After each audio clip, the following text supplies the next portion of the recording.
I love gold. The look of it, the taste of it, the smell of it, the texture. I love gold so much that I even lost my genitalia in an unfortunate smelting accident. The Tainted Glove presents Yumper and Svo at the Show podcast with Tom Yumper Garcia. Oh, what a big man you are. Hey, let me buy you a pack of gum. I'll show you how to chew it. Ooh. And Justin Svo Svoboda. As far back as I can remember, I always wanted to be a gangster. Two guys from Chicago talking movies.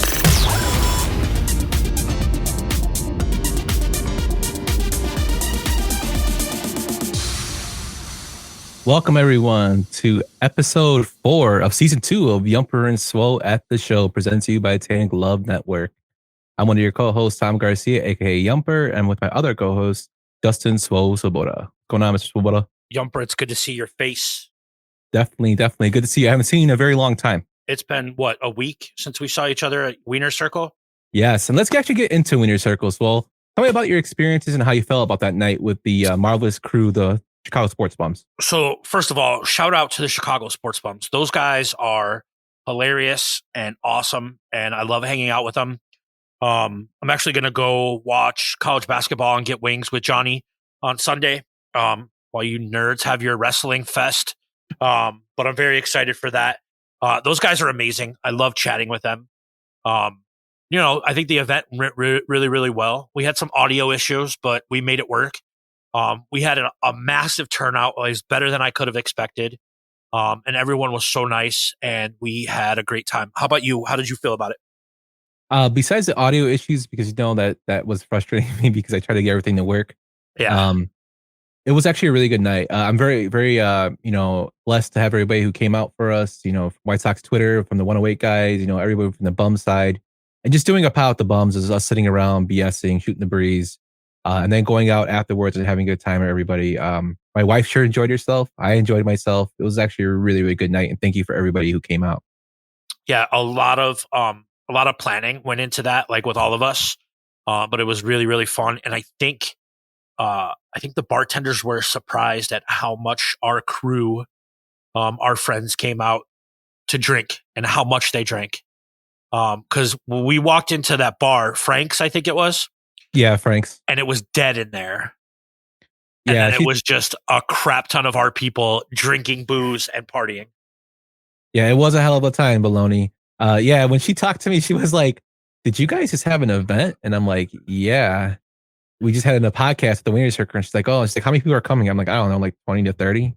She's like, "Holy shit!" Yeah, we made that place a lot of money yesterday. That Saturday. And Shankster, you were missed, so we got to hang out with you soon. Yeah, we owe you, Shankster. But with that, so let's roll right into our show. So we had to do a pivot this week, and we decided to use one of our, we have notes and we have things planned out, so we don't just throw things randomly. We have this long list of stuff we want to do, so we decided to pull from that list and do some hidden gems. But before we go into our hidden gems, we want to get into our normal segments of what we've been watching. So, Swole, what you been watching this week, man? So, I'm scrolling through my movie list, and my old man and I were talking about Hot Tub Time Machine, and I went back and I revisited Hot Tub Time Machine. And holy shit, like, me, like, I love stupid, raunchy comedies, and Hot Tub Time Machine it still holds up. It's fucking hilarious. The 80s references are great, and I loved it. And then the wife and I went to go see Cocaine Bear at AMC No City, and it's once again, it's another fun time. Just, I know it's based on a true story, but it's, what's the word I'm looking for? Like, it's sensationalized and it's magnetized and it's fucking hilarious. How about you, Yup? Well, I haven't seen Cocaine Bear. I'm looking forward to going to see. I've heard some mixed reviews about it, but usually those movies kind of get those. And Hot Tub Time Machine is a classic. So me and Jenna actually watched this movie called Peppermint. It's a Jennifer Garner movie that came out, I believe, on Netflix this year, but it was filmed in 2018. Basically, it's like a revenge movie where her family gets killed and she runs away because they think that basically she has mental issues. She runs away and starts training to go kill the people that actually killed her husband and daughter. kind of a crazy revenge story, but it's actually pretty awesome in terms of action, and it's pretty interesting just to see her, kick some ass. It kind of reminds you of her Elektra days, even though Elektra wasn't a great movie, but it's got a lot of action. It was really entertaining. Me and Jen enjoyed it a lot. Have you seen this one? I actually have seen this movie. I own it. I enjoyed this movie. I think it falls in line with some of those movies that we talked about in the last episode we recorded, where it's just a corny action movie. She's pissed off about the death of her daughter. I liked it. I enjoyed it. Yeah, I enjoyed it a lot too. Jen liked it a lot. It was just funny that they made the bad people the cartel, which made me laugh. And then, with the new release of the Hogwarts Legacy, I've been having some time when I'm not staying up to 6 a.m. studying, play some of it. So it really got me into the Harry Potter thing. So I all the Harry Potters. I went back and watched from the Sorcerer's Stone all the way up to Deathly Hallows 2. So within 10 years of movies. And, just looking back at the first Harry Potter, the CGI does not hold up at all. I think I tweeted that out. It's pretty horrible. But I guess it's just a, victim of its time. But the newer one, the Deathly Hallows, holds up a lot. And like I sent this to Brian, I think, and you too. Like Harry Potter, the older he gets, he becomes more of an asshole, in my opinion. Yeah, I don't disagree. I agree with you on I agree with you on the CGI. I'm also playing Grand Theft Hogwarts in my free time on the PlayStation, and I really enjoy it. And I think the wife and I were like, we probably need to revisit this universe. Yeah, I've actually thought about maybe reading the books. I don't know if I'll have time. I might do the audio version of it, go the Teresi route. But I'm really interested in now. It's a very say what you will about J.K. Rowling. I mean, just to take her stupidity out of it, the whole universe is really interesting, and the whole concept of it kind of reminds me of like X-Men for wizards. Kind of. I remember like the first time that I saw the Sorcerer's Stone. I never read any of the books, and it was like my first introduction to Harry Potter. I was like, holy shit.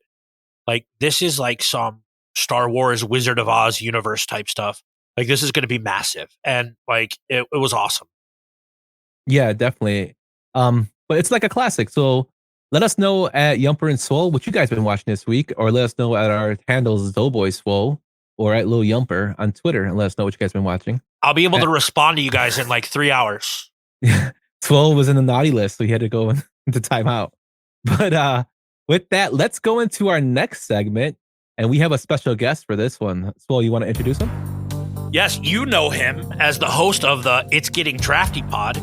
We call him Magnificent Stan, or his legal name, which I won't throw out there. If you know it, you know it, or if he wants to reveal it, you can. It's Eugene. It's Steve Perry, the lead singer of Journey. Whoa, Steve Perry. And What's up, guys? What's happening, guys? What's up, man? What's up? Oh, nothing. Just long day at work, tired, but ready to yuck it up with you guys. I do think, correct me if I'm wrong here, that this is Magnificent Stan's first appearance on Yumper and Svo. Incorrect. No, he came on the first time when I came on to introduce the show. Yeah. So it's the second time. But did we ask him the 3 questions? No, I have been asked the 3 questions before. On the show? Yeah. I remember I hosted the game night. Oh yeah, you've been on 3 of them. Yeah, you're not new, dude. You're an asshole. Yeah, man. Okay. All right. Yeah. Fuck you then. I've been on the show more than you have. Come on. No, but Magnificent Stan, aka Brian, aka Kill Daddy. What movie did you bring? Where did that name come from? See, Brian and Yump are best friends now. It's gonna be Brian. It's gonna be Yump and Brian at the show soon. Svo's just gonna be doing his thing, like hanging out with the Tainted Glove guys. He's gonna have a show just talking to his bobbleheads. It's just gonna be Svo, and I just talk about what hat I'm wearing this week. We'll grind your gears. But what movie did you pick to defend? I chose the 1984 horror comedy gore shitfest of Toxic Avenger. It's one of the funniest, silliest movies I've ever seen in my life. The gore is so over the top and ridiculous. It takes place in a town called Tromaville, which is the toxic waste capital of the world. It's also the production company that made this movie. Right, Troma. Yeah, and this guy and Toxic Avenger was their first real feature, and it really kind of carried. They still exist today, and they pretty much only exist because of the Toxic Avenger, because everything else they've ever done is just campy, ridiculous gore. Like it invented that whole genre and kind of set the pace for that entire that whole production company's line of work. Like that's all they've done are these just horribly mapped out, horribly scripted, horribly acted movies with absolutely disgusting amazing gore in it. Yeah, it's like comedy gore. Yeah. It doesn't take itself seriously in any capacity. The movie's about a nerd. Basically, he's a janitor at a like the local gym in Tromaville, which is weird because like it seems like everybody in that whole town basically goes to that gym all day. Every woman has like porn star titties, and it's just so over the top. But there's an accident where he falls out a window and he falls into a vat of a toxic waste. And I do think the movie poster, he was 98 pounds of solid nerd until he became the Toxic Avenger, and then the tagline, the first superhero from New Jersey. See, which is funny because when you watch the movie, they say it's New York. I don't trust anything from Pretty New sure Jersey. like Kaufman had to do something with that. Like Kaufman was nuts. So my first experience with this whole universe was actually not this movie. It was actually the cartoon that came out, which is basically the movie but more watered down for kids.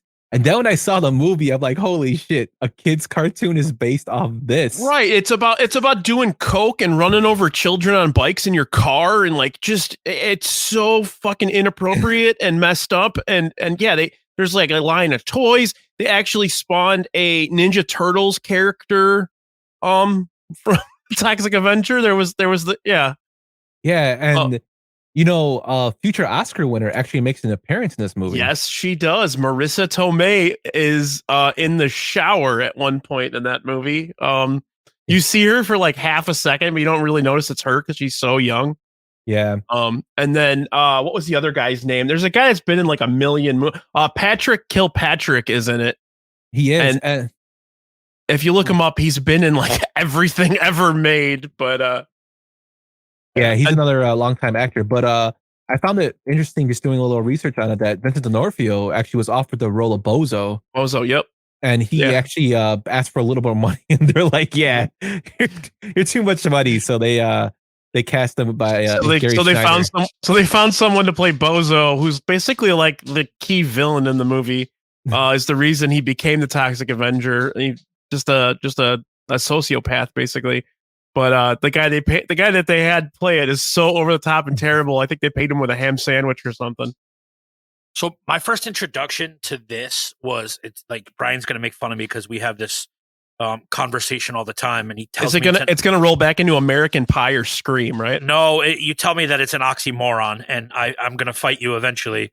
But Newfound Glory did a music video for a song called Head on Collision that Lloyd Kaufman and the Troma team did all the special effects for, because they're massive movie nerds and massive Toxic Avenger fans. I was like, what the hell is this? And it kind of introduced me to it. Interesting. It spans so far. And then what Troma did after that, I mean, they did three other Toxic Avenger movies, which the third and the fourth ones are the best because the third one's called The Last Temptation of Toxie. and the fourth one is called Citizen Toxie. So yeah, they have that whole series of movies. They did a movie called Terror Firmer, which is basically it's them making a movie where all the horror shows up. So it's basically like them making a Toxic Avenger type of movie, but like the real thing happens to the actors and then the people involved in the film. That one's actually pretty funny. And then my favorite Troma film, Toxic Avenger, is wonderful and terrific. My favorite all-time Troma film is actually Cannibal the Musical. If you've ever seen it, it's written and starring the guys that did South Park. So Matt Stone and Trey Parker are in it. And it's about a bunch of like privateers on the Oregon Trail. And one of them gets accused of being a cannibal, and it's a musical, and it's what starts the South Park guys. I agree with Lou. But I have to mention this because K-Fids will kill me if I didn't mention it. That the fact that James Gunn actually cut his teeth with Troma. He actually produced a movie called Tromeo and Juliet, which is a ripoff Romeo and Juliet. It's about a guy who kind of marries a pig-looking lady or a creature. They fall in love. It's pretty ridiculous, but yeah, he produced that. And also, Lloyd Kaufman is like fucking bonkers. Like if you follow him on Twitter, it's just like a taste of how he really is. He's actually, another way I was introduced to him was he was actually on James Rolfe's show, the Angry Video Game Nerd, the YouTube show. Mm-hmm. He actually did a series of Toxic Adventure video games with him, and he just talks like out of his ass the whole video. I love the Angry Video Game Nerd. So do I. Those are one. I've never seen that one though. I'll have to look that up. It's pretty out there, man. It's crazy. But I don't know. Like a lot of people that hate Toxie, but I mean, I get it. I get where it needs to be defended. Yeah, you definitely get it. Yeah, you have to have that kind of sense of humor where it's like this guy's face just literally exploded. Like it looks, everybody's head that explodes, it just looks like a watermelon basically getting crushed, like Gallagher. I think the best way we could describe the Toxic Avenger is Lou. There's a scene where he pulls a guy's arm off in the like there's like a Mexican restaurant. He pulls the guy's arm off and like beats him with it, and it turns out the actor that played that role actually had a prosthetic arm, so they just pulled it off, pulled his prosthetic arm off. So, how old were you when you first saw this movie, Brian? So I had a cousin who just was obsessed with weird, crazy horror and gore. Like I saw this when I was, so this came out in 84. Probably saw it when I was probably 7 or 8 years old. So probably like 80, 87, 88. Like this and like the Evil Dead movies and like all. Wow. Yeah, that's my, and I'm not like a huge horror guy, but that's my jam. Like that. So, man, Brian, I'm so glad I had these questions that I wanted to ask Yump, and I forgot what they were, and like you triggered it, Yump. I went to the movies like 3 times this week actually, and every time I went, I saw the trailer for Evil Dead Rise. Mm-hmm. How do you feel about this trailer and where they're taking this franchise? It's interesting to me. For one, it doesn't bother me a lot that they're making a kind of a reboot of the series because Sam Raimi and basically Bruce Campbell have been behind it the whole time. And Bruce Campbell, I think, actually helped write this a little bit. I'm going to miss the Ash character not being in there, but I understand why they can't do it because of Bruce Campbell's in the 60s. But it looks really interesting to me, and I'll probably check it out. I saw the last one and I liked it. This is a different, turn from it, so I'll see how it does. And the trailer looks disturbing. Yeah, a lot more disturbing than the previous film. Yeah. I don't think they're gonna follow the formula of the originals too much. Like I think there's not going to be a lot of humor. But Bruce being involved, I think Bruce being involved, they'll do it. They'll do it right. They'll do it well. So I mean, it looks good. There's a lot of like great stuff coming out. Did you guys hear that? So speaking of go back to Toxic Avenger real quick. They are actually making a new one. Yes, I was going to bring that up. They're actually remaking the cast a reboot of it.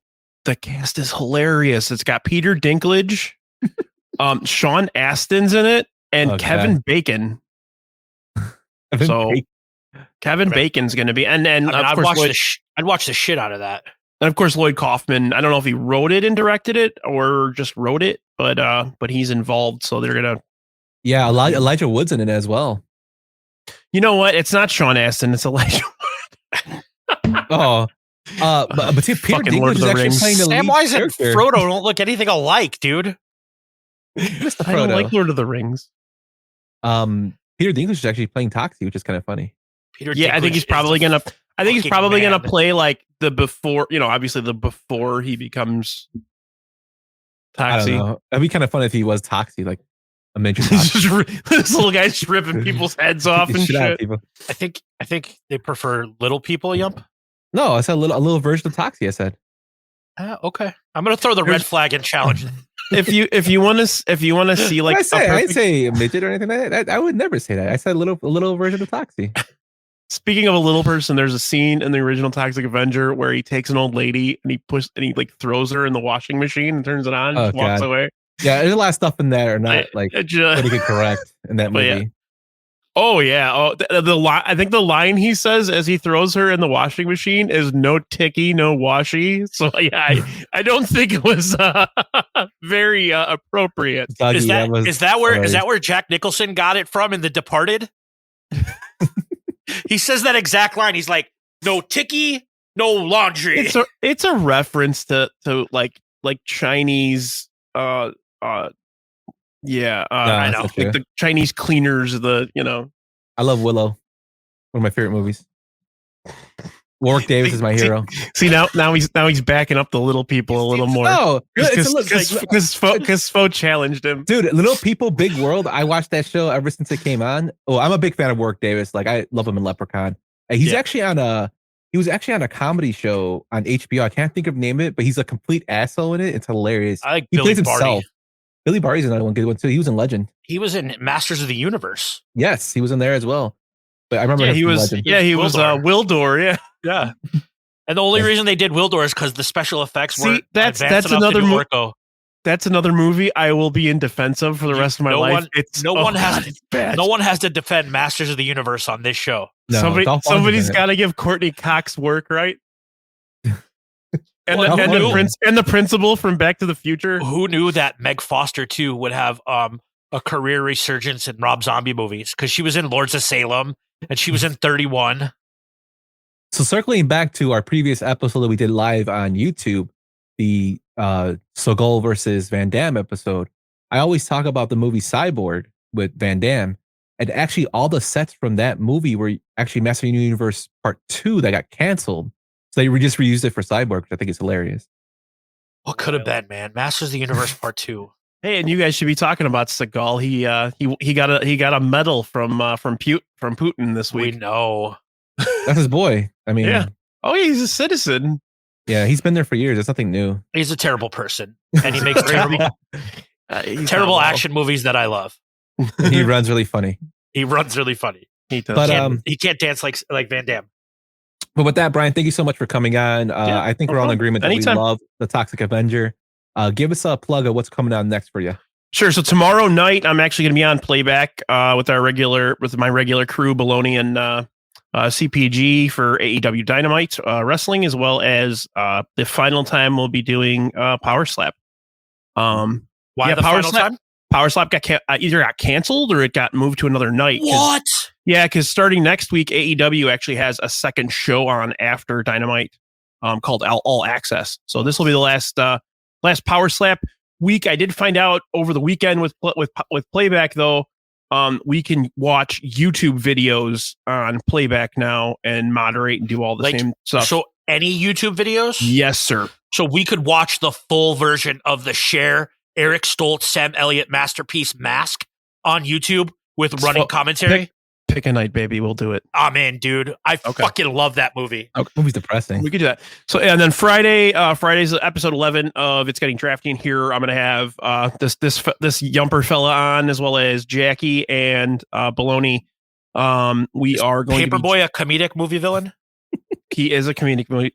No, we actually had that conversation in our little DM thread, and I made the joke that she's going to draft the demonic possessed lawnmower that chases the Paperboy, or the break dancer. So it'll be one or the other. Or the rapper from the TV show Atlanta, whose rapper name is Paperboy.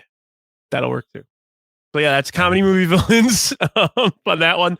And then, did you want to throw up the graphic for the other thing? Because we haven't really talked to anyone. We're about to drop a bomb on y'all guys. Yeah, so we have a special show that's coming this Sunday, the 12th. No, next Sunday, not this Sunday. Well, the 12th, March 12th at 7 p.m. There you go.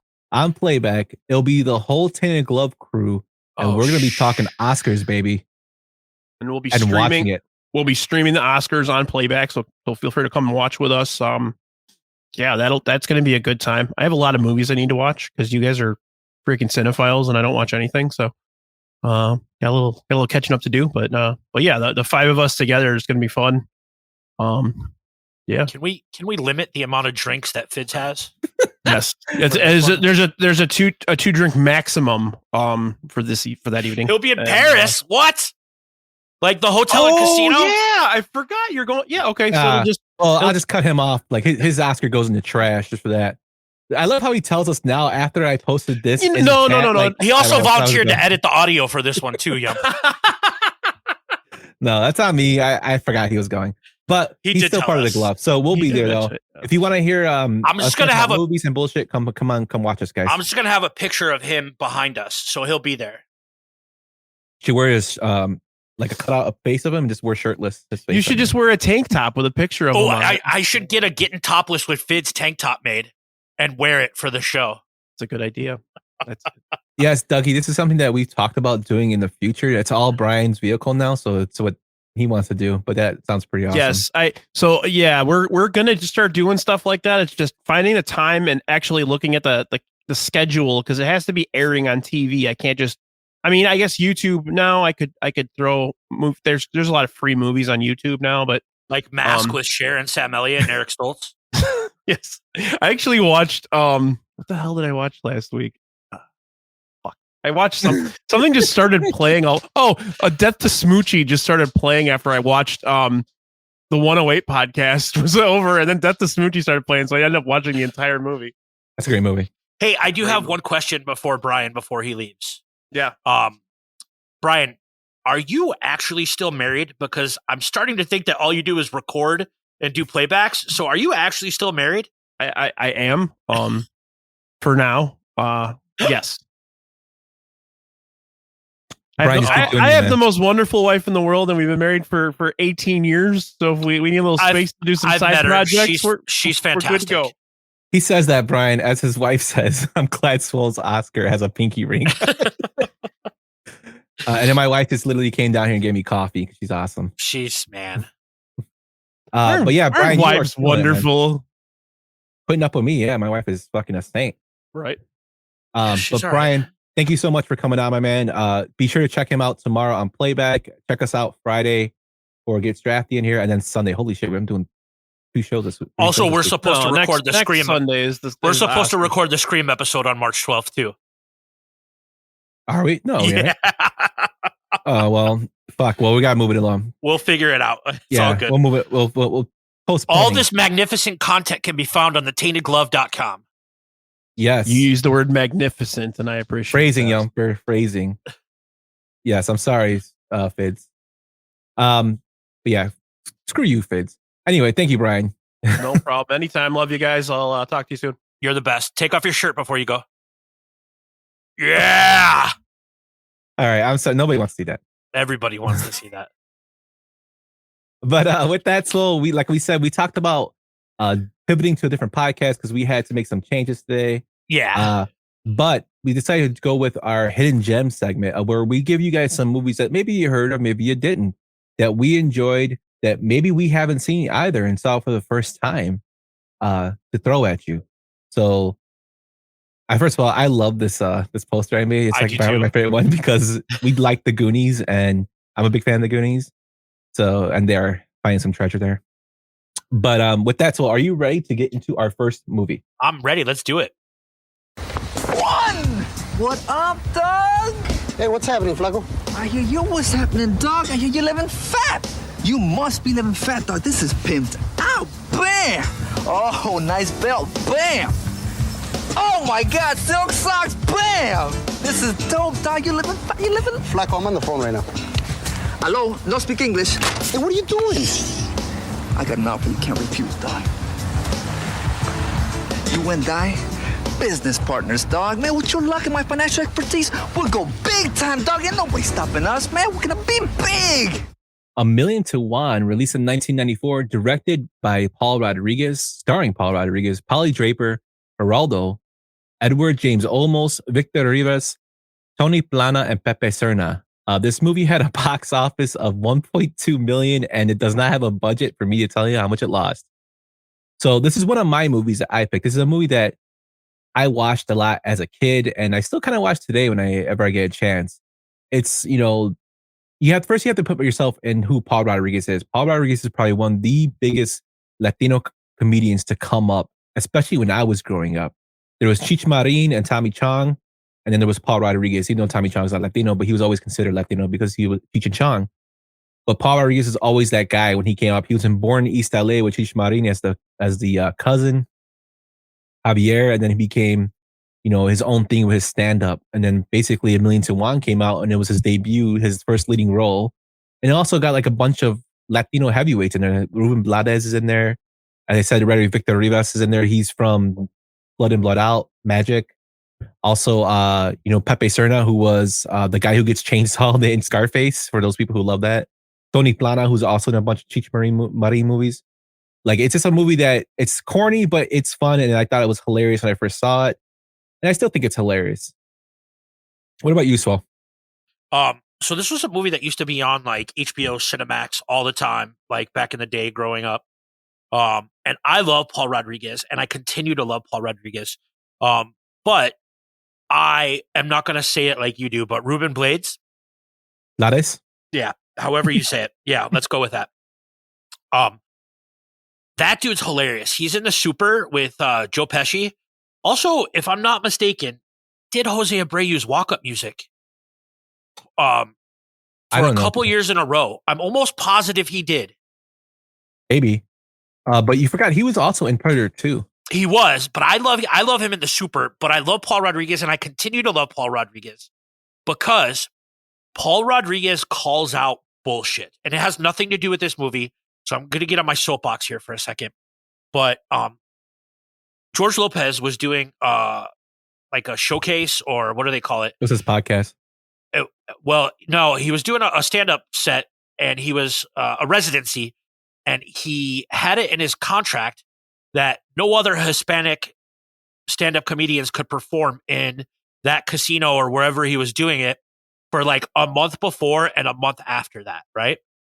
And Paul Rodriguez went on this fucking rant about how nobody did that to you, like when you were coming up. Like, we're here to support each other and lift each other up. And I got mad respect for Paul Rodriguez after I read that interview and heard that interview. But yeah, like, I'm a big fan of this movie. I always have been. Yeah, it's going back to the Paul Rodriguez, George Lopez stuff. George Lopez, I used to watch everything George Lopez. I still think he's pretty funny. But with the stuff coming about Ralph Barbosa, and then that coming out about him not letting other Latinos in comics. And for the Ralph Barbosa stuff, if you guys haven't heard, he's an up and coming Latino comedian who George Lopez was. They were talking about him on George Lopez's podcast with other comedians. Trevino was one of them, and when they mentioned that they wanted to lay the groundwork and path for up and coming Latinos, George Lopez said, "No, you do it yourself," which is bullshit. Then he said, "Who the fuck is Ralph Barbosa?" When they mentioned him, throwing shade at the guy, not once, but like 3 times. And for those who like George Lopez, know the history of him hating on Eric Estrada for basically big timing him. And he was doing the same thing to this guy. So, a lot of stuff was coming about George Lopez the past 10 years about what kind of person he is. And he's just like showing his true colors, which is unfortunate. But yeah, Paul Rodriguez is always going to be one of those OG comedians that I loved. I also love the fact in this movie that he sells oranges, which cracks me the hell up. And that's how he gets the $1 million check for the oranges that he sells from Edward James Olmos, which is another big time Mexican Latino heavyweight. Like, this movie has it all. It's like really big. It's corny, like I said, but it's hilarious. And you got Rico Suave himself, Gerardo, in it as Flaco, which cracks me up. Great movie, great pick, underrated pick. Yeah, like just a fun, like, when did it come out? 94. Like just a early 90s like gem. Bubba the Decade, George Lopez. Oh, baloney. And then Fitz, I could listen to Yumper Say Latino all night. It's just for you, Fitz. But yeah, if you guys haven't checked this one out, you can find it, I think, on Amazon Prime. I believe it's not that hard. It used to be harder to find. We had it on VHS, which is kind of crazy. But yeah, check it out, 1,000,000 to 1. But with that, let's get to Swole's pick. What do you think? Well, you're aware that I have no basis in musical knowledge or theory. Okay. Okay, Yeah. so you still want my opinion? Of course. Well, I think I kind of liked it better the way it was with the leaves. Really? Yeah, the leaves and Me too. I just wanted to get you back in my room again. So now I can ask you out to dinner. Danny Collins, released in 2015, directed by Dan Fogelman, who also directed Life Itself and wrote, this is for you, Zoe, Cars. He also wrote Tangled, and he created the show This Is Us, which I just found that out, which is kind of interesting. This movie stars Al Pacino, Annette Bening, Jennifer Garner, Bobby Cannavale, and Christopher Plummer. It had a box office of 10.8 million on a budget of 10 million, so it barely made money. But Swole, tell me why this is one of your picks. Man, so this was a movie that like I don't know how I discovered it. I think I just bought it on iTunes one night because I read about the concept of this like aging singer. And this movie hit hard, man. Like I thought this movie is severely underrated and did not get the love it deserves. Al Pacino plays like a rock star, like a Barry Manilow type rock star. And, you know, he has some estranged family and he finds out, you know, he's dying. This is a fantastic movie. I highly recommend. He gets this letter from John Lennon and it was never delivered. And he thinks about how different my life would be or how different his life would be if he got this letter from John Lennon. But I think the star of this movie for me is Bobby Cannavale. Like this dude was fantastic in this movie and it made me really, really love everything he's in. This small role in Chef, in The Irishman. I like that guy as an actor, but I love this movie. Yumper, you saw it today and you had thoughts on it and you didn't share pregame. So I want to hear what your thoughts are on it.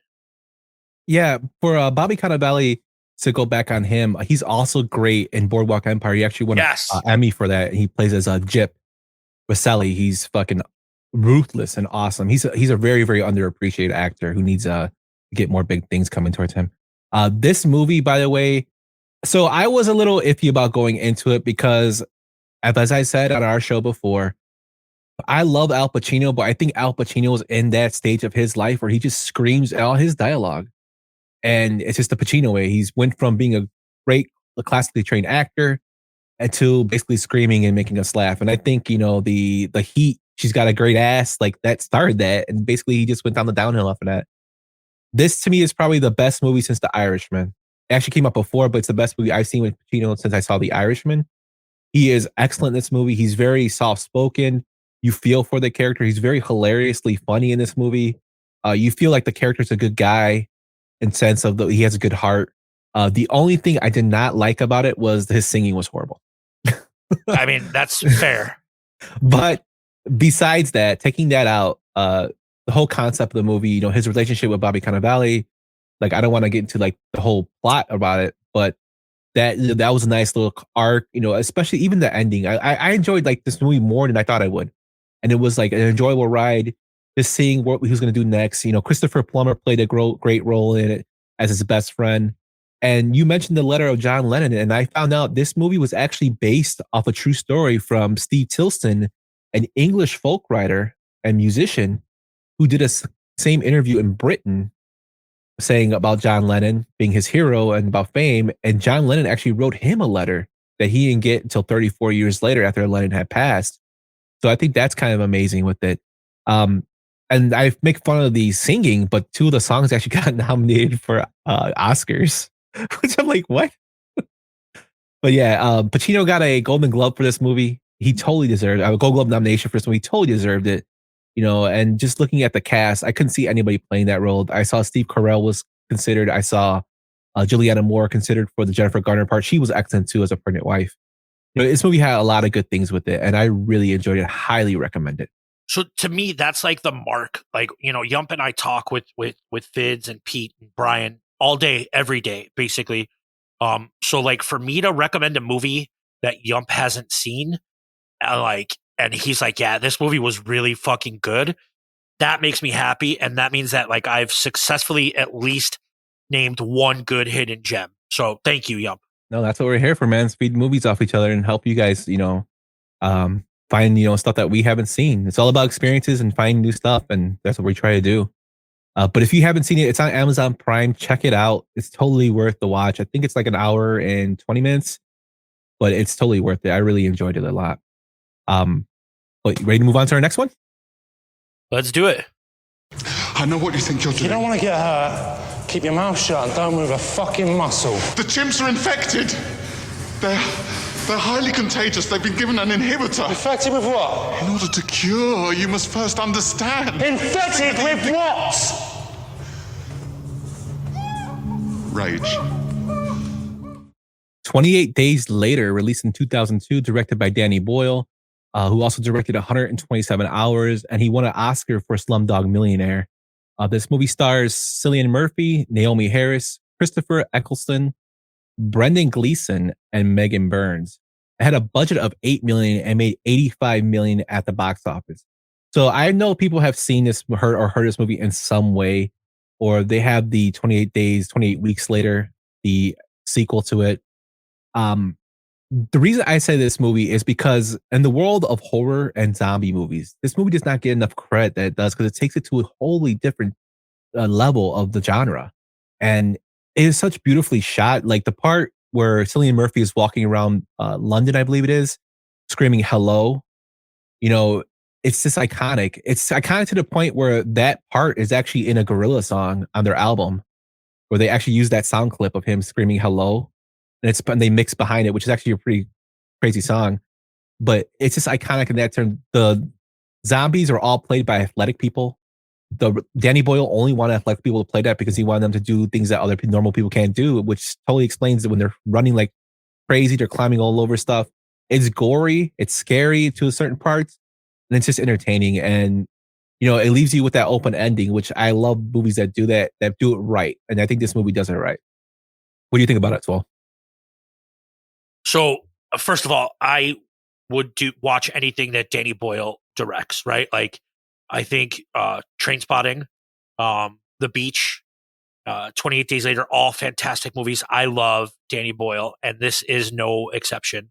Cillian Murphy is going to go down as one of the most underrated actors. I'm very excited to see him in the new Christopher Nolan movie that comes out this summer. And I think that this movie jump-started the zombie craze, right? Like, obviously Night of the Living Dead and all that stuff that came before it, but this kind of like was a new, different type of zombie. And you're right, the scene where he's by himself, it's creepy, right? He's in the middle and there's no one there. It's almost reminiscent of, not reminiscent because it came out later, but like they try to copy it in I Am Legend. And I think that this is a perfect, horror zombie flick for someone that loves horror zombie movies. Yeah, and I think personally, taking out on my disdain for Will Smith, I think this is a better movie than I Am Legend, and I like I Am Legend. I agree, and I like both of them, but I think this is a better. And I love, like I said, I love Danny Boyle movies. I think The Beach is probably my favorite Danny Boyle movie, though. Trainspotting it's tough, but there are some scenes in Trainspotting that like really are disturbing to me. That like really get, like the baby on the ceiling. I actually sold Irvine Welsh an iPhone because he lived in Chicago with his ex-wife.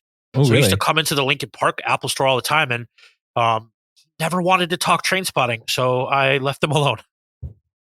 That's that's funny.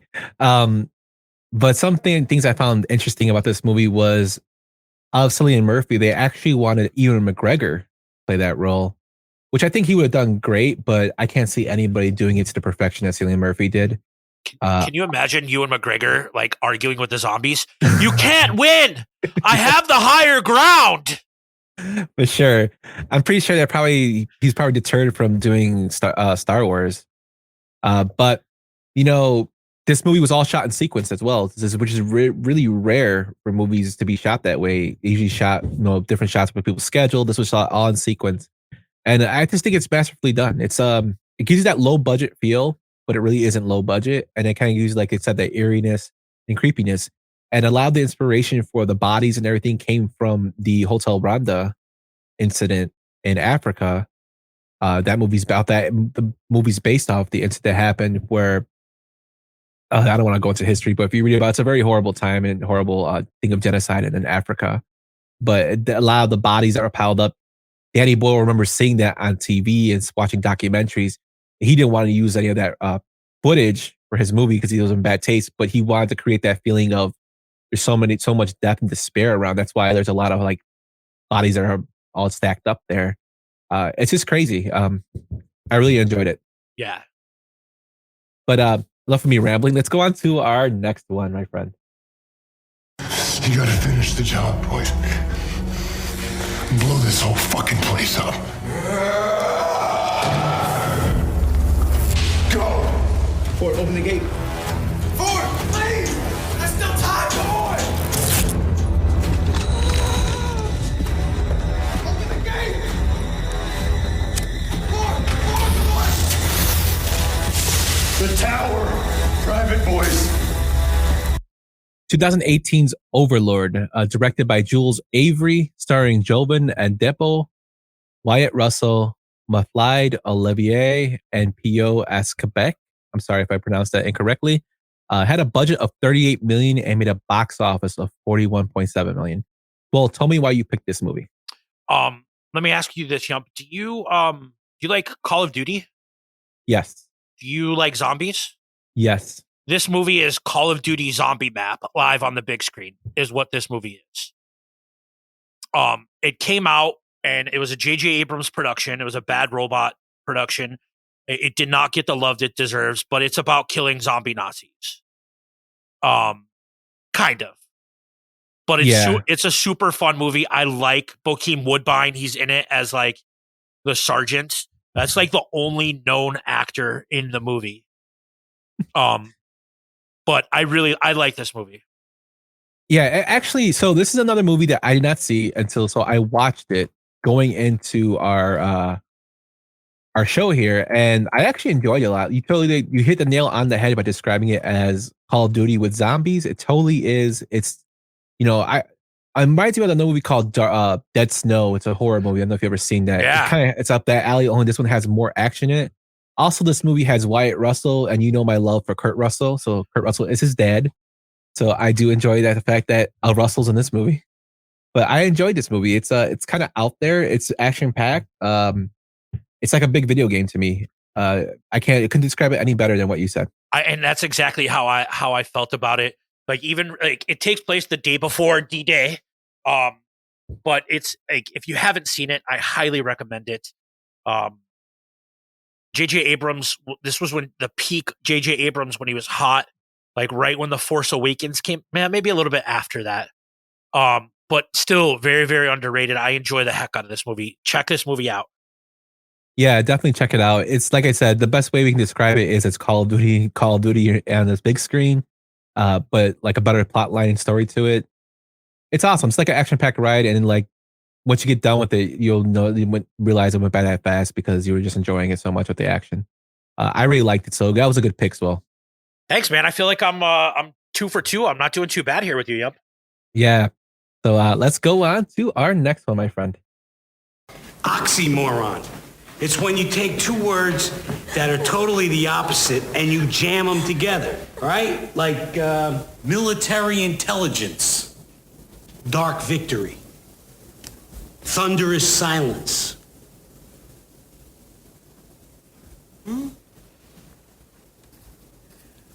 Girly man. He's talking about you, Benita. 1994's Renaissance Man, directed by Penny Marshall, who also starred in Laverne and Shirley. She directed Big, A League of Their Own, and Awakenings. Movie stars Danny DeVito, Gregory Hines, James Remar, and Cliff Robinson. Also has Kadeem Harrison as well, and Stacey Dash, a young Stacey Dash. The movie had a budget of $40 million, and this surprised me. It didn't make money at the box office, only made $24 million. So this is one of my picks. This is a movie that I don't think it's talked about enough. It's Danny DeVito at his finances as Danny DeVito driven vehicle. It's hilarious to me because Danny DeVito plays Danny DeVito from Taxi, basically a complete asshole in this movie. But he finds something that the kids are passionate about in terms of Shakespeare.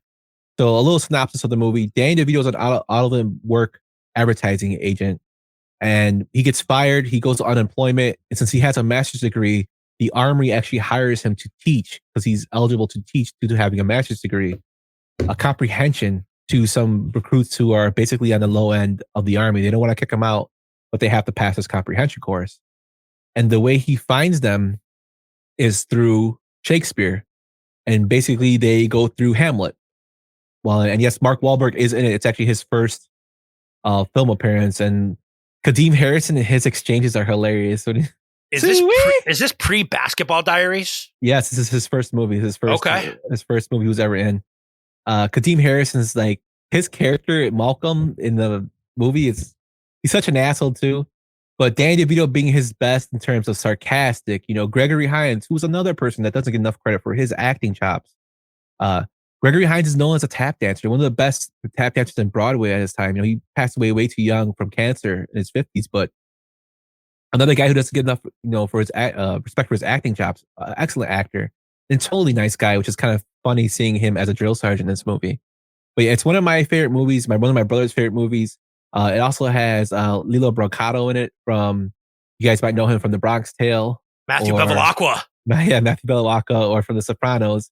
And he has some funny lines in there. Me and my brother always quote the, come on, Archie, let's go to the malt shoppy. The fuck's a malt shoppy? What the fuck's malt shopping? Yeah, that, or listen, or he's like, when he does the Raging Bull impression, which is actually something he did to get the Bronx Tale role, which is kind of funny. Pirate Benitez. And he has a nice little monologue about St. Christie's in the movie. Definitely check this one out if you haven't. Swole, let me know what you think about it. So this is another movie that like HBO, Cinemax all the time, and you can put it on anywhere and pick up and watch it.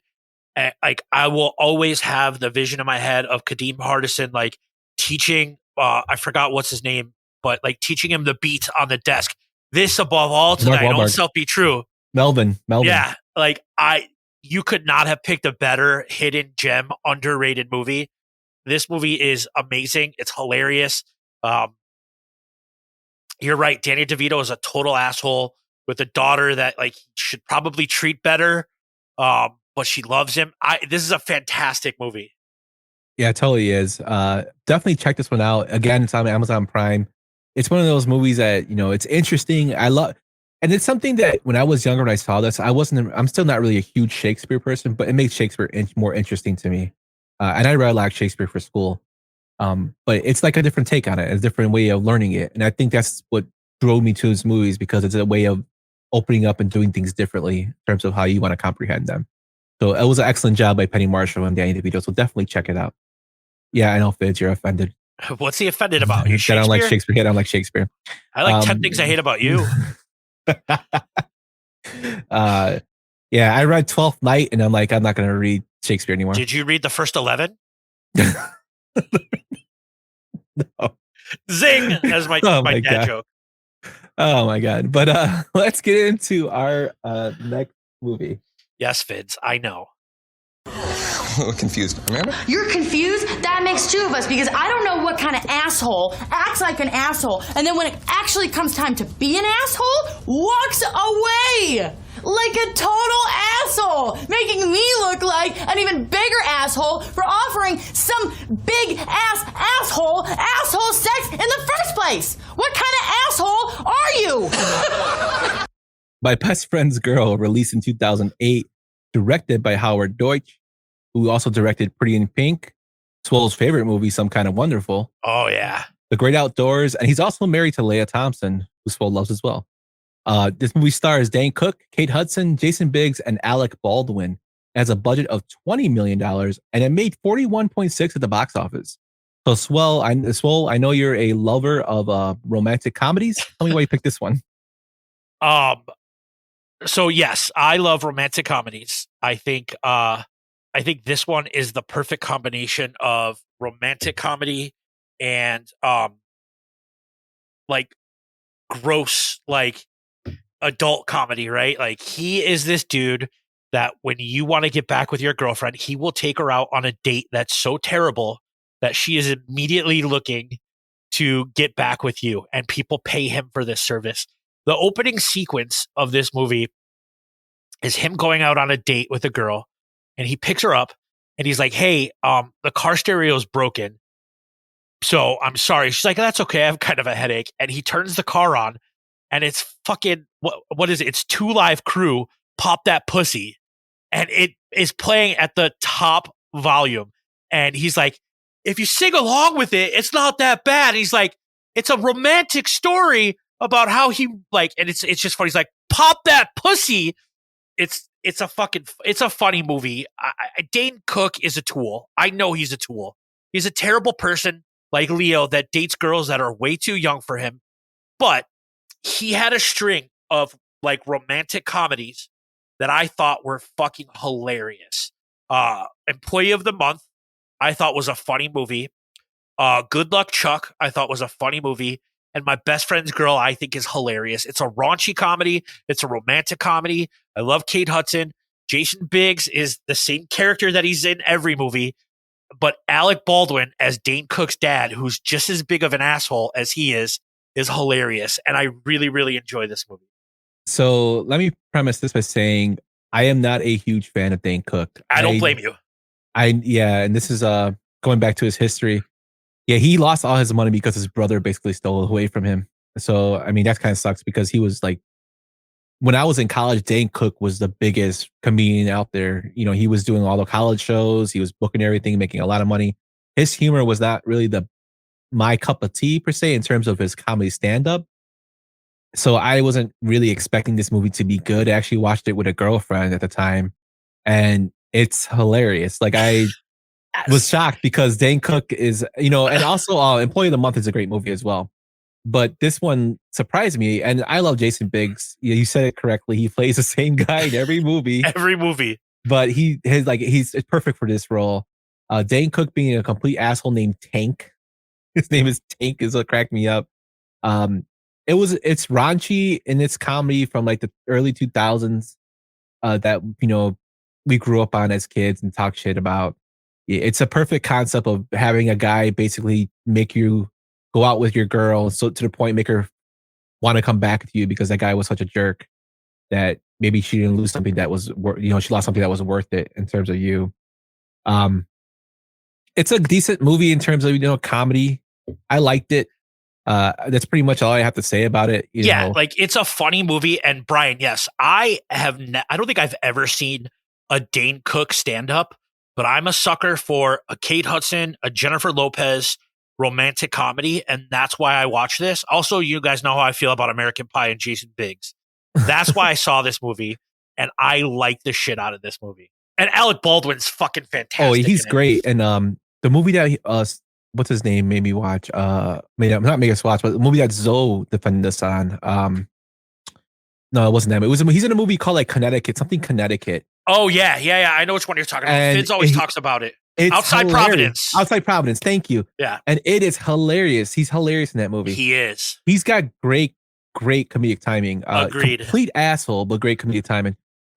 Couple crazy things about this movie, so that I found out was when Dane Cook grabs Kate Hudson's butt in the movie, they use a stunt butt, which I was like, what? And Dane Cook came out and said this movie, his kiss with Kate Hudson was his worst on-screen kiss. But the good news is Jason Biggs actually met his wife on this movie, and they are still married today. I thought Employee of the Month and this movie I thought were like pretty fucking funny. Yeah. You know who the best part of Employee of the Month is? Who? It's not Dane Cook. It's not Jessica Simpson. It's whatchamacallit from what's his name? He's the other cashier. Matt Dak. Dillon? What'd you say? Matt Dillon? No, not Matt Dillon. What's his name? Is Dak. He's married to. Oh no, Matt Dillon's a different Employee of the Month. He's in Dak. What's Dak's last name? He's married to Sarah Marshall. What's her name? Dak Shepard? Dak Shepard, yeah. He was the best part of Employee of the Month as the asshole cashier. Vince. He's Vince. He's Vince. hilarious. Yeah, he's actually really funny.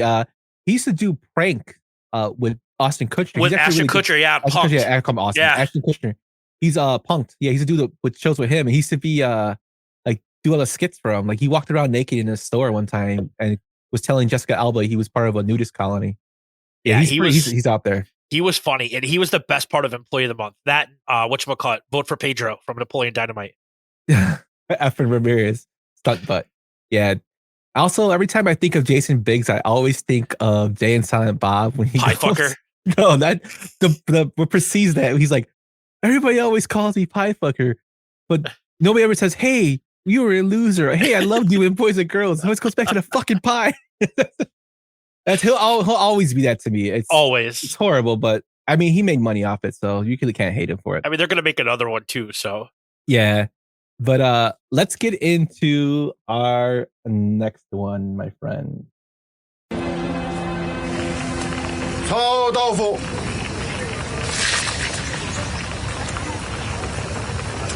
臭豆腐。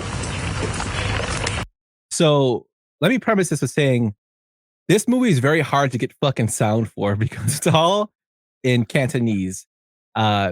This movie is the 2009 Bodyguards and Assassins that was directed by Teddy Chan, who also directed Kung Fu Jungle with Donnie Yen, and he was actually a producer of Black Mask with Jet Li, if you haven't seen that movie. This movie stars Zhao Wang, Tony Young, Donnie Yen, Leah Lai, and Nicholas Xu. So those are some heavy hitters in the Chinese movie market. Like Donnie Yen's really big right now in China. Nicholas Xu is actually one of the biggest stars there, and Leia and Tony Young are big stars as well, action stars. So the reason I picked this movie was because we might not know it here, but it was big in China. But I love martial arts movies. I love history movies. This movie has them both combined. The producers of The Warlord did this movie. If you guys haven't seen those, and if you don't know what I'm talking about, you got to check these movies out. They're on Netflix at one time. This movie was on Prime. But the premise of this movie is basically the story of Sun Yat-sen, who's actually the first president of China. And he is basically leading a revolution against the Qing dynasty, who are basically treating the people horribly. So the whole movie is about this group of people who try to protect him as he goes and meets with the revolutionists. So they're going to spot because the dynasty has hired assassins to kill him. This is based off a true story. I don't know how close it is to the originals, to the historical facts of them protecting him, but there was a group of people that protected him. And it's just excellently acted in. It's a lot of martial arts and a lot of action in it. It has a pretty sad story. I mean, the ending is not what you expect. It has a badass fight scene with Leah Lai when they call him the beggar, and he fights like 30 dudes and with a steel fan. It's all action. Like, I love it. You can watch it with subtitles or dub it. I usually watch it with subtitles because that's just the way I like to see the natural way of watching the movie, even though I understand I read subtitles. That's just me. But definitely check this out. So I know it's a totally curveball to you, but I wanted to get this movie out there because it's when else will I have to ever talk about it, besides today. And I love this movie. No, and I love that about our conversations. Like, there are things that I would never ever watch this unless like someone like you or my cousin Mark recommended it, because you guys are the two people that I know that like love martial arts movies.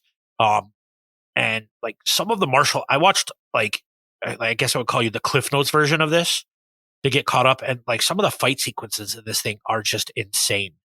And I know you said, like, I think we talked about it a couple episodes ago about how Donnie Yen is like the hottest dude, like in martial arts movies. And I don't mean like physically hot, sexy. I mean like popular wise.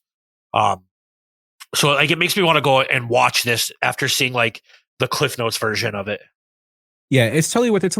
It's not really slow. It's actually a nice like driven vehicle. It's a longer movie, but it's it plays on the heartstrings a little bit too with the story with Donnie Yen, with his character. But it's to me it's like a really good movie. It's a movie that I think if it was made in America, it'd probably be up for some awards in sense of creativity and whatnot. It's just beautifully done. And yes, so Donnie Yen is known for Ip Man, but in terms of an actor, he's actually really good. And not take out his action, a lot of Chinese movies and movies from Asia, they incorporate martial arts because that's a part of the culture in certain aspects. But their acting is very well done. Like Jackie Chan's another character who, that doesn't get enough respect for his acting. Oh, Mr. Miyagi. Yeah, absolutely. Chicken out here. Not for that movie. That movie fucking sucked. I'm talking about for like, Operation Condor. I know. Rumble Drunken in the Master. Bronx. Like, I Rumble got the you. Bronx. I love Rumble in the Bronx. Rumble in the Bronx was fun. But like, stuff like that, like they don't get enough credit for their movies. He just did what's that movie where The Foreigner? That was action. That was like American based movie, but I think he did an awesome job in that movie. But we're kind of going off rails here. But No. That's what the whole point of this is. Like we've went off the rails like 10 times tonight. yeah, I Am the Force. Oh yes, Donnie Yen was in Star Wars as well. I am the Force, and the Force is one with me. And Rogue One. Yep. The Raid. Oh, Fitz, dude, we got to talk about action. In our chat, we have to talk about Asian action movies because I love them. Like I'm a huge fan. I have a ton of them.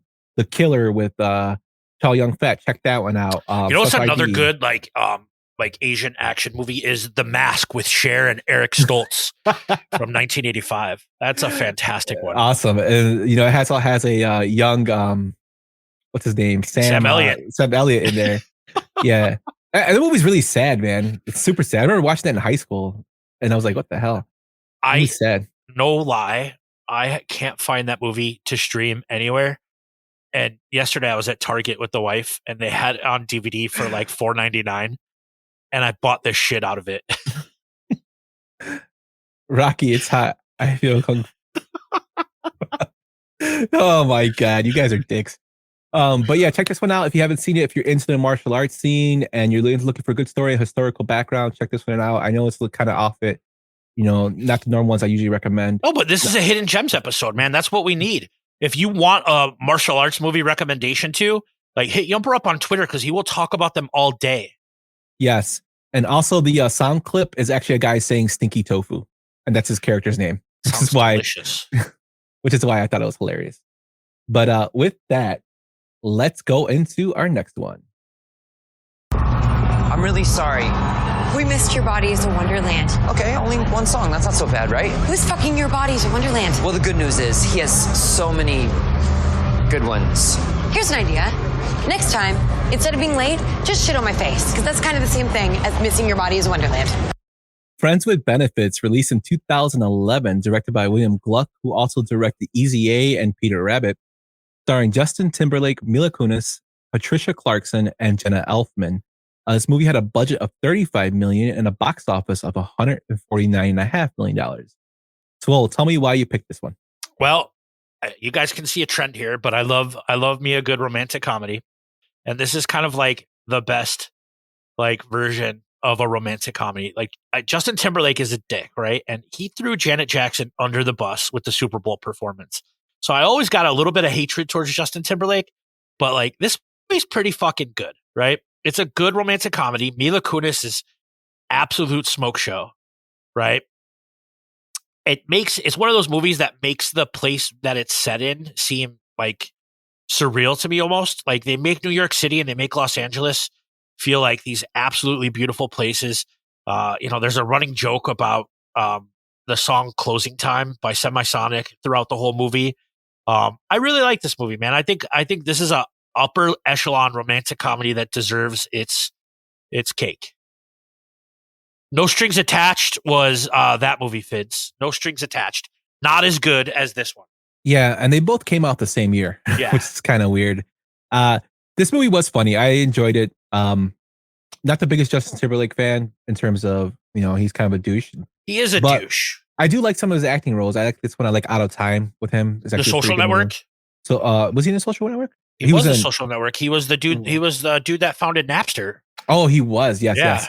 He was also in what's that movie where he plays the kid who killed people? Fitz, help me out. Something Dog. Oh, Alpha Dog. Alpha Dog. Thank you. I couldn't think of it. That was not a good movie. Out of Time. But this movie, I can't find Out of Time anywhere to stream either because I see clips of it on TikTok and yeah. I gotta watch it. Aloha Dog. That sounds delicious. Aloha Dog. He put it twice. He's got spell check on it. He's just talking about Pete right now. Yeah, Pete, we love you. But yeah, this movie got 3 stars from Roger Ebert. One of the greats. I thought it was funny. I love the opening scene. That's why I put it in there with Emma Stone saying just shit on my face. Yeah. Like, that cracks me up. And then Andy Samberg is actually her ex-boyfriend, which I thought was hilarious. when they show Woody Harrelson playing with a basketball and dunking, it makes me laugh because they're referencing White Men Can't Jump, which should be Yes. remade, which is, I don't know why they're doing Well, it. and then Woody Harrelson plays like you think like he's just like a gay dude that like drives a boat to work every day. And it's fucking hilarious. He's like, "You want to go out with me and troll for cock later?" I'm like, Jesus Christ. Dude. It's very raunchy, but it's and I do put it above No Strings Attached because No Strings Attached was okay with Natalie Portman and Ashton Kutcher. You call him Ashton. But yeah, it's not as good as this one. This is actually the better of the two, and it's a romantic comedy that doesn't get enough love. Yeah. So definitely haven't seen it. Check this one out. But we kind of see a trend with the romantic comedy. Man, so. I can't help it, dude. Like I like what I like, man. No, it's all good, my man. Let's go into our next one. Them two stunk. So what, you think you can do better? Yeah. Please, mister, can I have the gloves? Stand there. Come here. Show me what you got.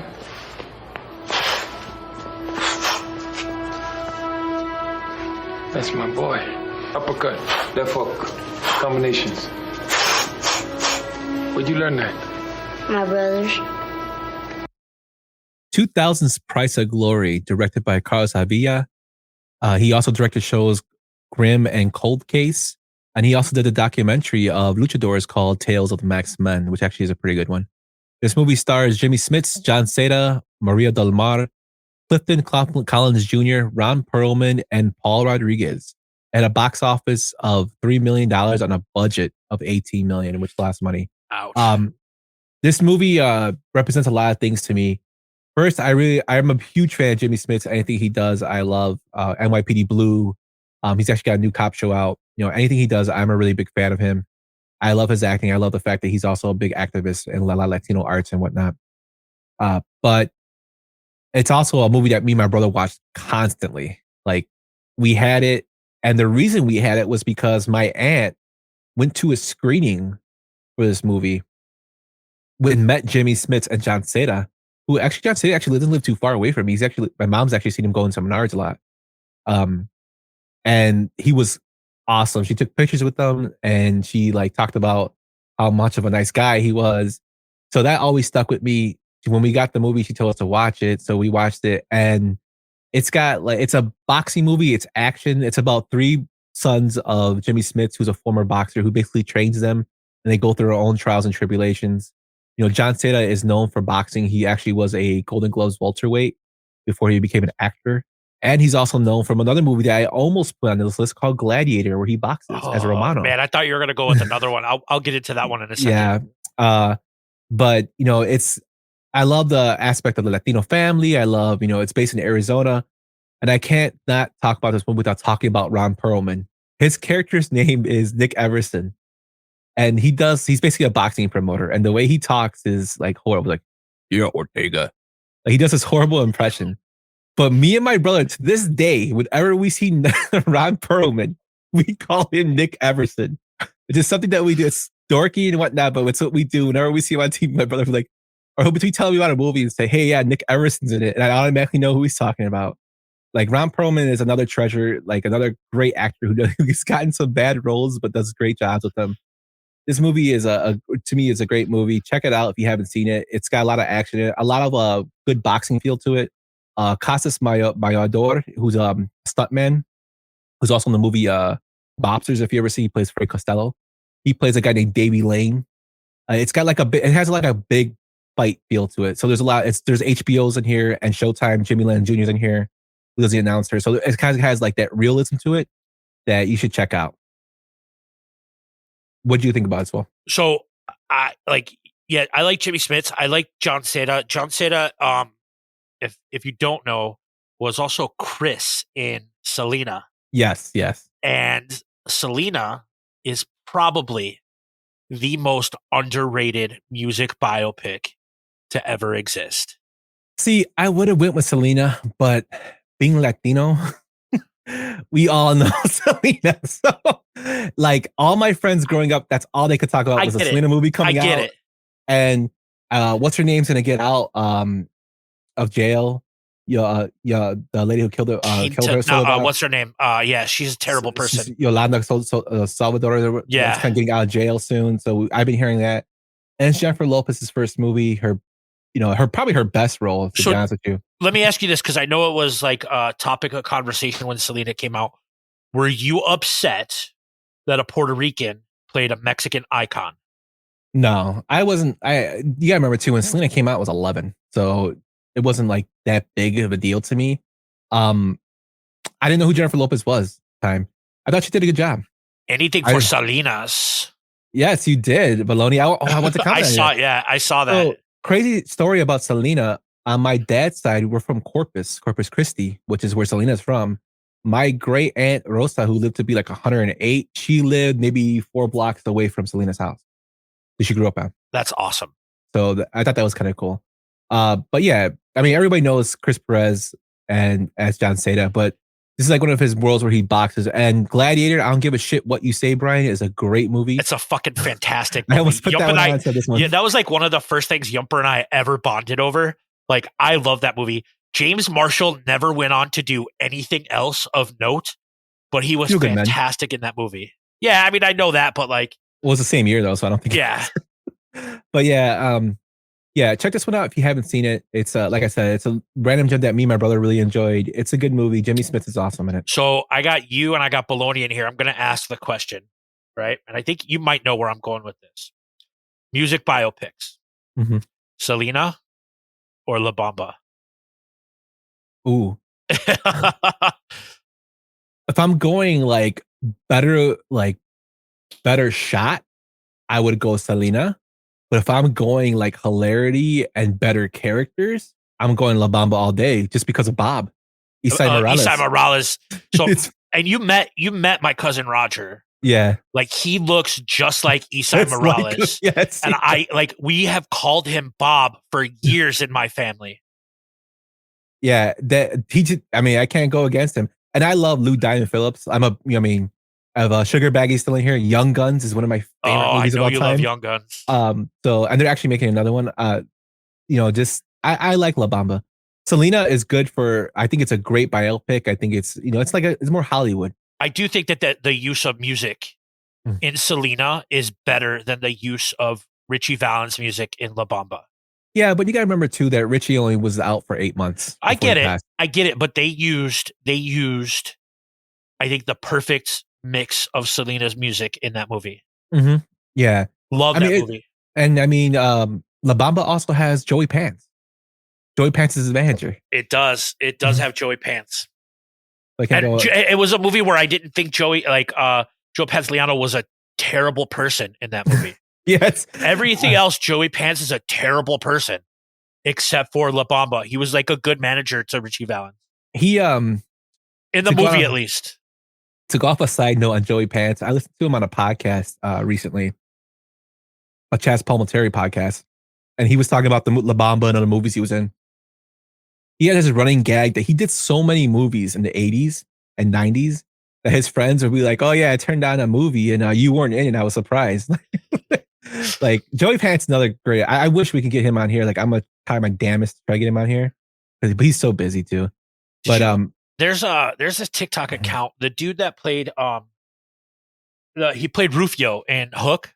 Yeah, he does this TikTok thing where he goes through his mail and it's like, where am I going to get a royalty check from today? And he opens the check up on TikTok, and it's always like, he's like, Hook played on TBS on Tuesday 9/14 at 7:38 a.m. Right, and he opens up the royalty check. Joey Pants could do the same thing. Totally, and it'd be entertaining. Yeah, and like from everything I've heard about him and I've seen him in, he's such a humble dude. Big supporter of stage actors, struggling actors, because he did it. He waited tables after his first big break, and he didn't get anything after that for a little bit, and he was waiting tables. And people were like going to him saying, "I thought you had to see it on TV." He's like, "Yeah, the money ran out." I gotta find his contact info and get him on the show. Baloney said he is going with Selena y los Dinos. I think Selena's probably the pick. Both of them. Let's just get this out there. Both of them are absolutely fantastic movies. Yeah, both of them are very, very good. Um, but yeah, check this one out. This boxing movie, if you haven't seen it, it's right up your alley if you like boxing. Speaking of boxing, I'm going to go to the early screening of Creed 3 tomorrow at 7. And I am very, very excited for that boxing movie. Yeah, so we can do somebody talking about boxing. Like, so that movie, like, it looks good, and I like Michael B. Jordan. A lot of people are gonna say give me shit for this, but I see a lot of Rocky 5 in that movie. It's got the same premise. Okay, I think that might be a stretch, but I think Jonathan Majors is definitely not Tommy Gunn. No, but the it's gonna premise of the be story and the storyline, like he's somebody that he trained a while ago with, and like comes back. It's basically like I don't think that's going to be. I think the story is that they were just boys and they were doing it together, and he went to jail. Yeah, but it's kind of like it has like a lot of Rocky 5 feels to me. It Maybe just we'll does. see. I am going in tomorrow. I'm very, very excited.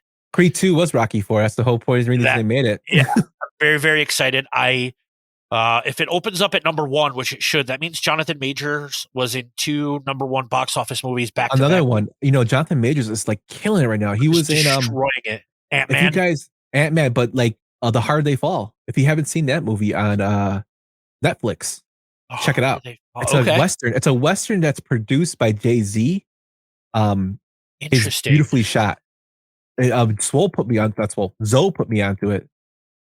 About it. It's very, very good. He plays a guy named Nat Love in that movie, and Idris Elba is actually the bad guy, Rufus Buck. Check that one out. That was actually really, really good. He was in that World War II fighter pilot movie. Was it called Devotion?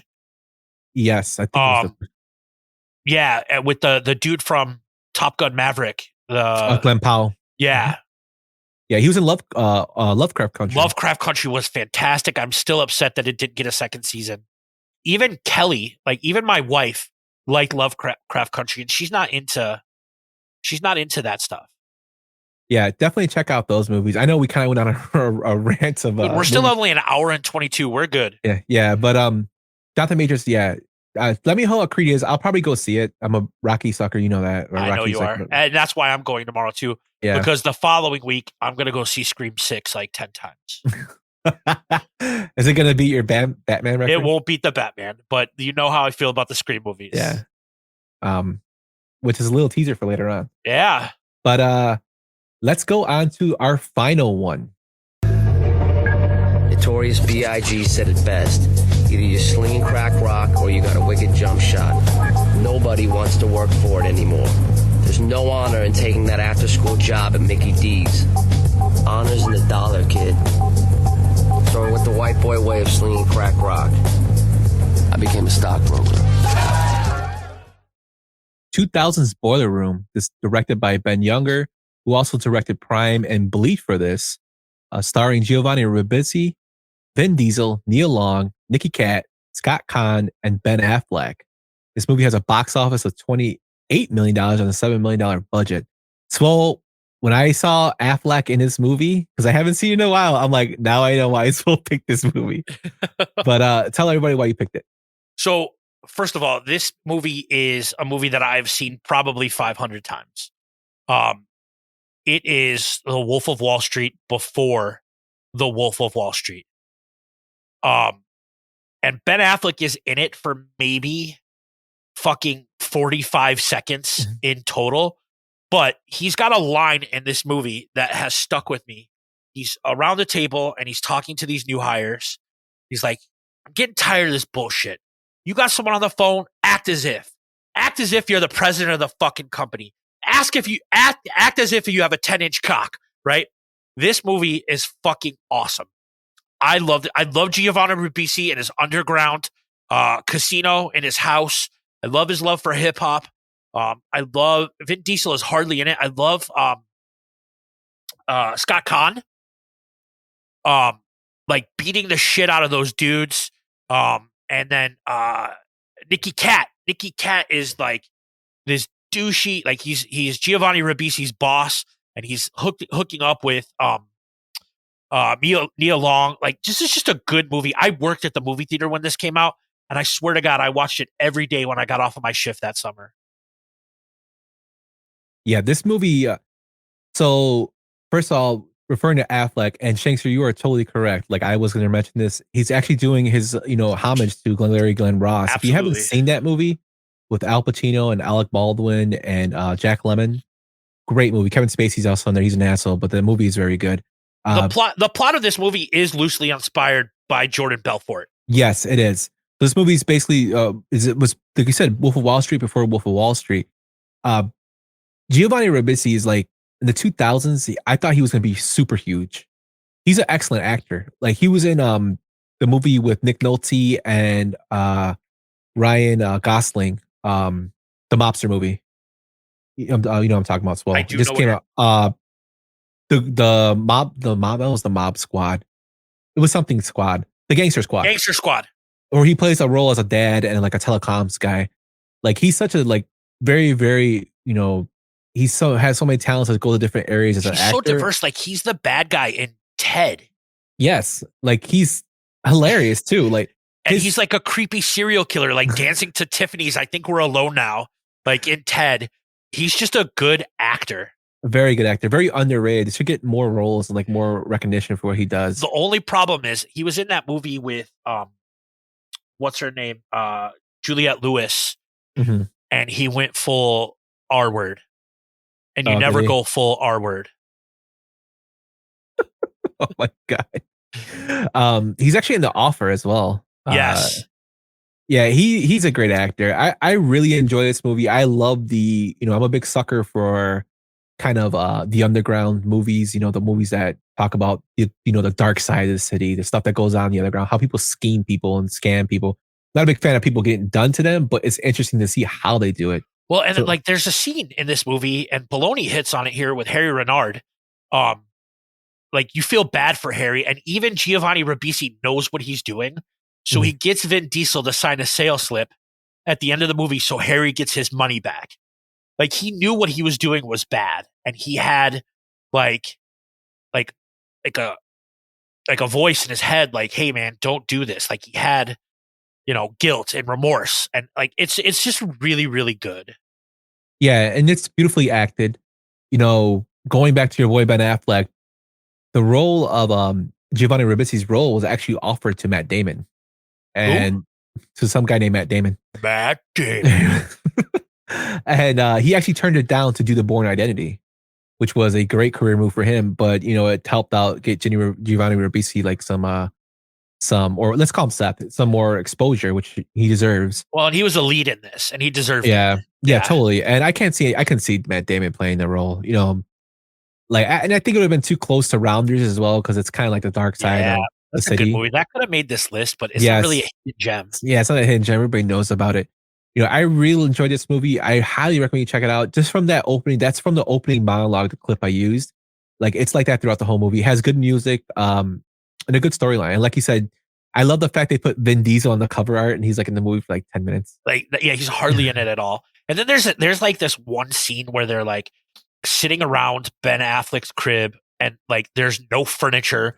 It's just a TV and some chairs, and they're eating pizza out of the box. He's like, "Did you just move in? Been here for 6 months." And they're watching Wall Street, and they're quoting every word of dialogue from Wall Street.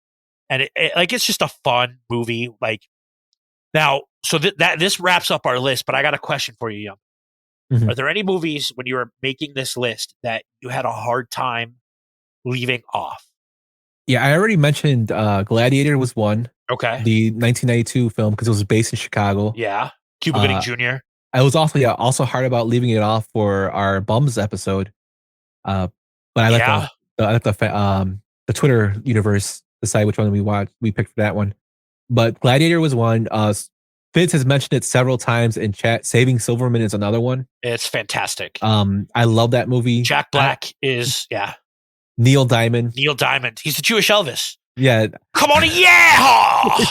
And the reason they do that is because he actually does it in one of his songs. He does, yeah.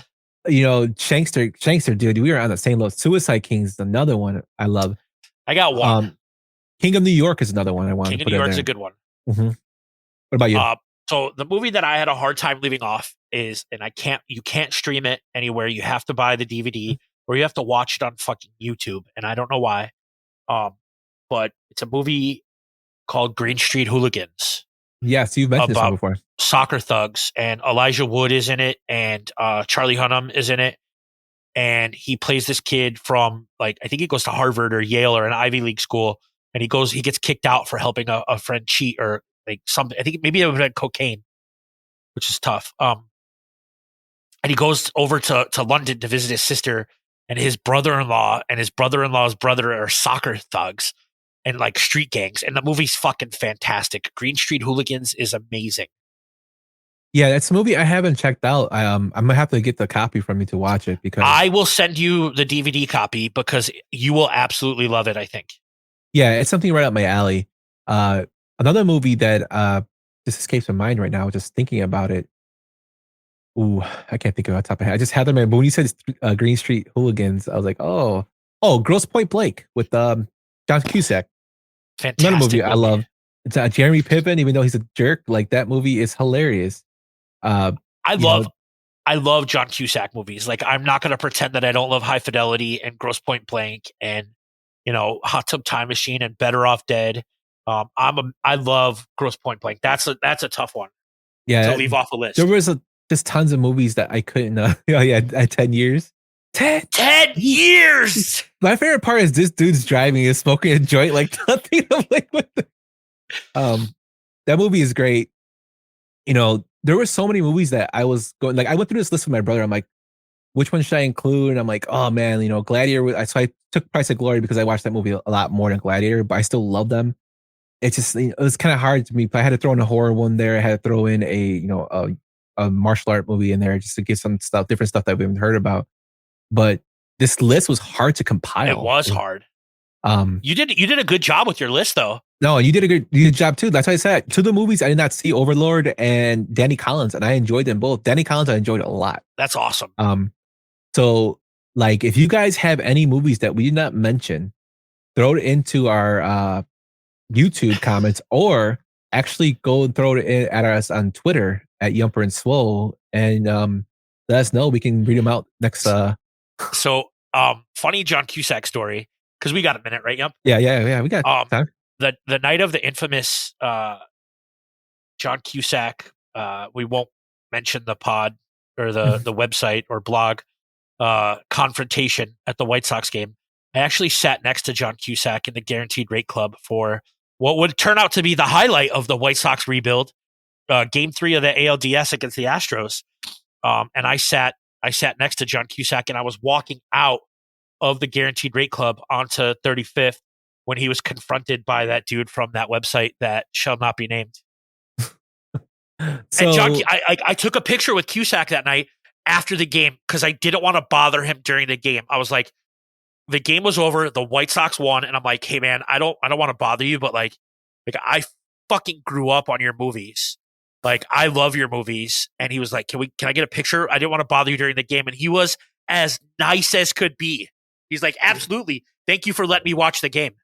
Yeah, a lot of people talk mad smack about John Cusack. I have nothing bad to say about him. He's in one of my favorite baseball movies, which is 8 Men Out. Well, and that was his argument. And I think that's the argument ender right there. When he said, and I know like we're from Chicago and we pick a side. We're Cubs fans or Sox fans. He's like, I was in 8 Men Out about the Black Sox. I think I can root for the White Sox if I want.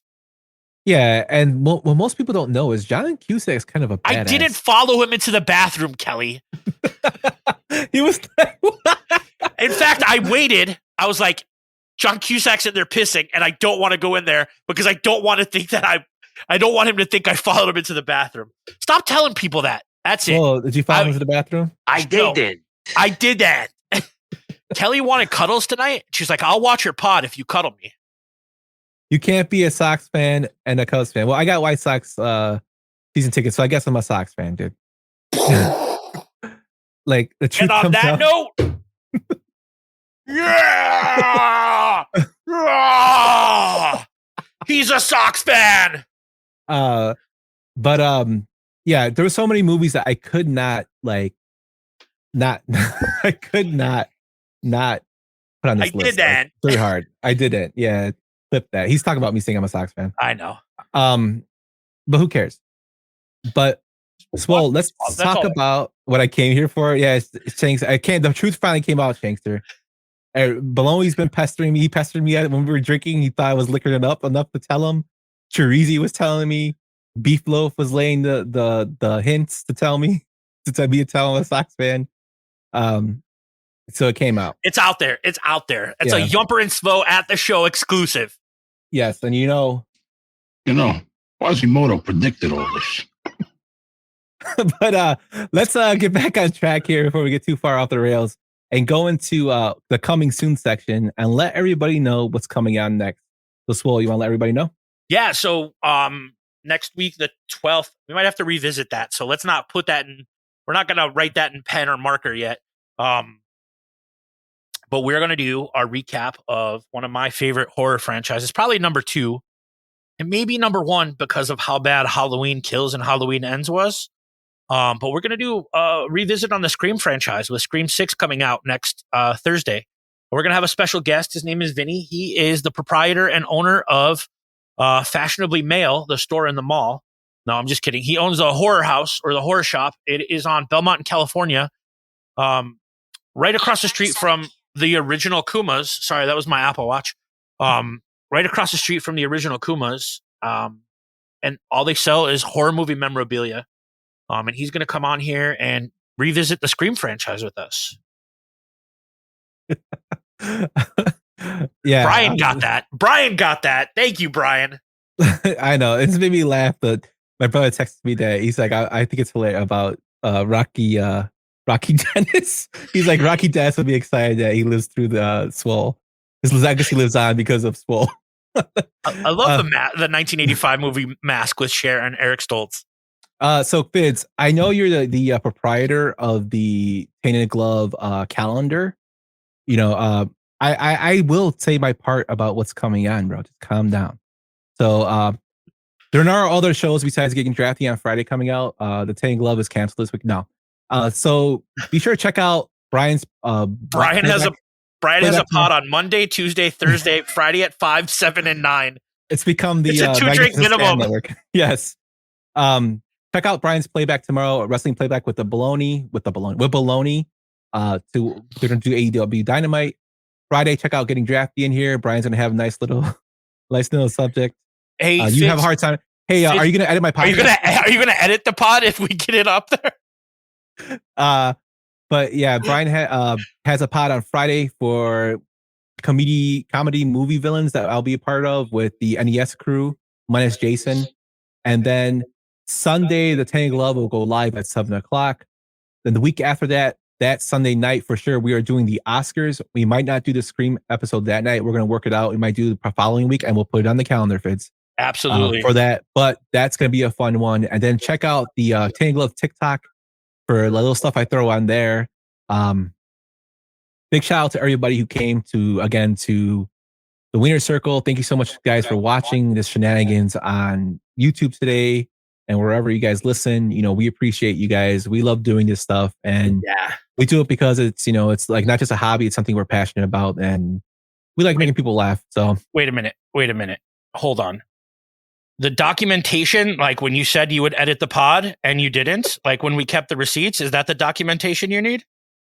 Vince, are you gonna edit the pod? Didn't you say that? I did. I did that. No, we give Fids a lot of shit, but that's our dude. We give each other shit constantly, all of us, but we love Fids. With that, guys, great show today. I'm gonna end this with thank you again to everybody, and we're gonna get to Swole's final thought. Man, yeah. So Dougie just put it in there, and I know we talked about it at the beginning, but we do this show because we love talking about movies. We love like bullshitting with people that we like. The Weiner Circle was an event that I absolutely loved, and we will be doing something like that again. We have a lot of cool things planned for the summer that are on the Google Calendar, I think. And also my other passion, and Yump, I hope you're okay with me plugging this. My other passion is college football, and I'm going to be doing a college football like bi-weekly pod with our homeboy Brewhand Luke, where we talk about everything top 25 college football. Heisman watch and contenders, and it'll be a lot more than Florida State and Oregon talk. We will even talk about Notre Dame on there, but we love you guys, and we're excited to share all of the content with you. And my sump pump just went off. Yeah, so check out Swole's show. Also, I forgot to mention that we do have a store with crazy shirts and whatnot, so check that out. Someone in this chat bought a tank top. Yes, and we really appreciate it. We do appreciate you, Dougie. We have new stuff coming out too there that we'll probably be discussing and releasing sometimes soon. But thank you guys again. Swole, awesome doing this with you guys. Thank you guys so much for tuning in. I'll drop the pod either today or tomorrow for the audio version. And with that, we're out, guys. We'll see you. Deuces.